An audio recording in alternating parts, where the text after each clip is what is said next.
Trixie Mattel outlined a new launch as part of her brand over on YouTube, and it's called the Horse Girl Collection, which feels like a strange name, but it is coming rather soon. A massive thank you to Makeup on Your Radar for the information on this. Let's have a little chat on this.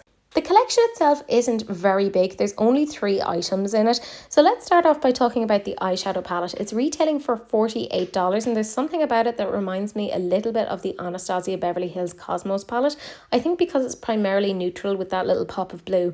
I do wish there was something a little bit more exciting about this, maybe even in terms of the formulation, but it looks a little bit drab, a little bit pedestrian, which is quite interesting because none of that is like the words that I would use for Trixie, which is such a pity. I really want to get something from her brand that is just like super cool.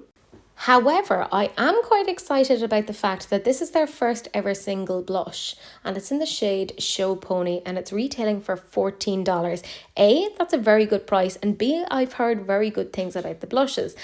This isn't necessarily my shade of blush, but I'm hoping that they start to expand on that because I would love that. I think that would be really great. And then the very last thing that they have is the Sunny Strawberry Red Pink shade Eden Liquid Lipstick for $16. This isn't really my sort of shade, but I do have kind of lipsticks like this already, so I could dupe it out. So it isn't for me. I kind of get the inspiration of this, like I get where the colour story is coming from. It makes sense. You know, the whole artwork around this is very like playful, which again is Trixie's whole thing of like, you're meant to be almost like a kid playing with makeup and just discovering things and enjoying yourself, and she's staying true to that. That's not always my aesthetic personally. I'd love to see something a little bit more mature, but that's me, right? And I get it. This is, you know, her brand. She can do whatever she wants, but I'd love to get something from her. I think maybe at some point I'll get the blush. For now, it looks like the eyeshadow palettes aren't really for me, but I kind of love that she's just leaning into her aesthetic and kind of just doing whatever she wants.